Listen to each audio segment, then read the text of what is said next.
So the idea, the big idea is, I'm going to write it out, use the zero product property. If you can change something to multiplying, something times something else, and it's equal to 0, right? Either this one is 0 or this one has to be 0. That's the zero product property. And it only works if you're multiplying. So what our strategy here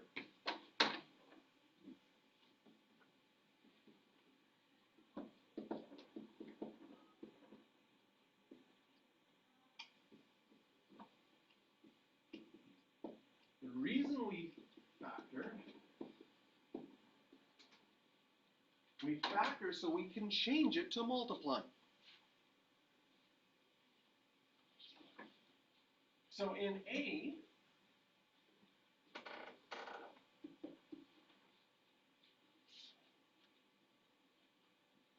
again, I will keep using this strategy. That's my first one.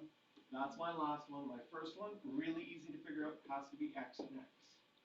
Think about my outside and my inside. My last one, I have options, 56. What are 8 and 7, does that work to give you 1? Yes. So I can use an 8 and a 7, because that makes 56 for my last ones. And combined, they can make 1 if you're subtracting.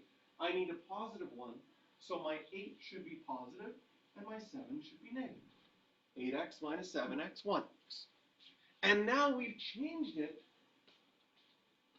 to multiplying. And the way that we like to show our work is sort of split it up where the multiplying is, just draw a little line. Because now we have an option. Either this one is 0, or this one is 0. Okay?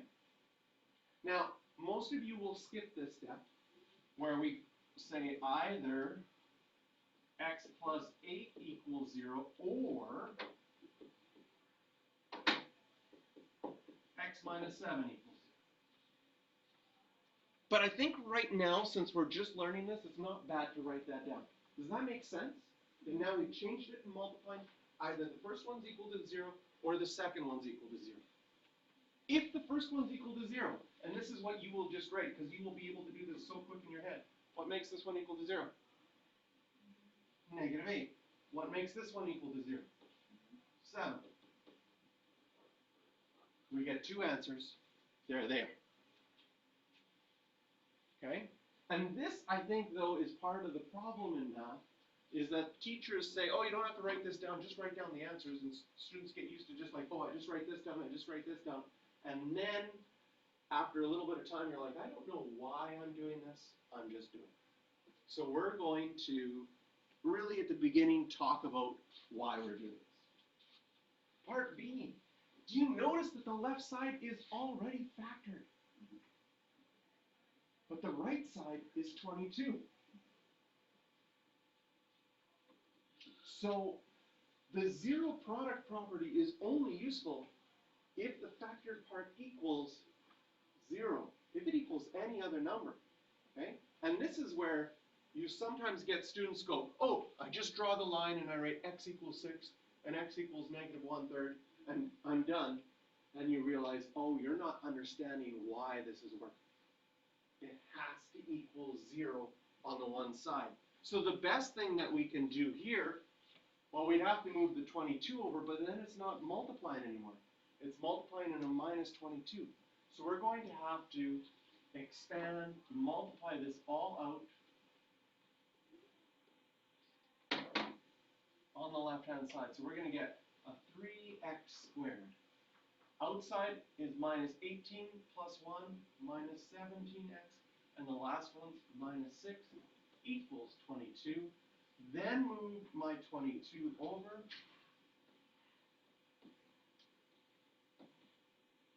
So that I make it equal to 0. And now we have to refactor it.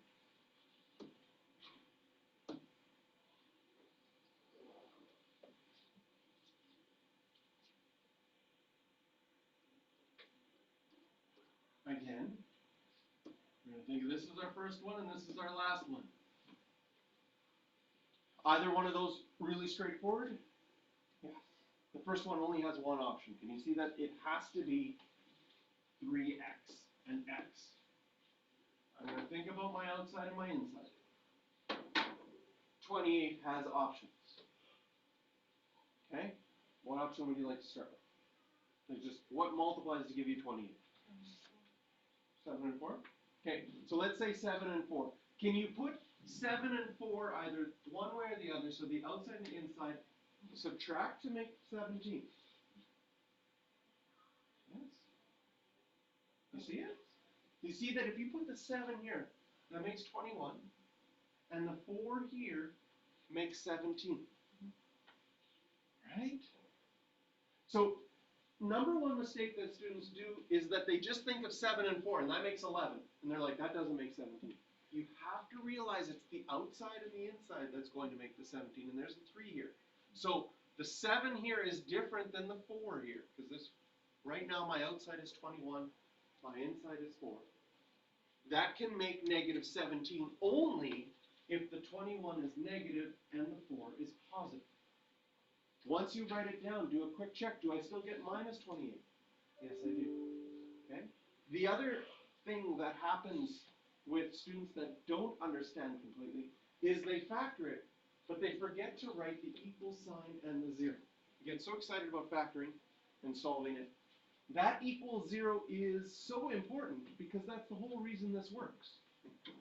We just factored it so that we have changed it to multiplying equals 0, so we know that, and again, I'll write it out, either 3x plus 4 equals 0, or x minus 7 equals 0.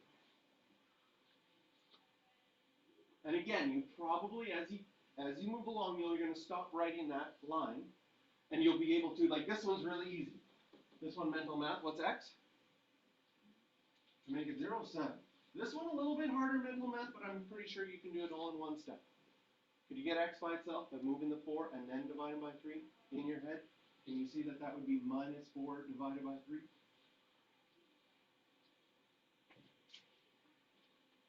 And then these are two solutions. Actually, as we go further in math, we tend to leave answers as improper fractions, just because mixed fractions, you have to change to improper fractions to do any math.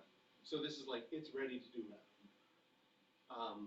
Negative 1 and 1/3 gives you a better idea of the value, just like negative 1.3 repeated gives you a better sense of the number.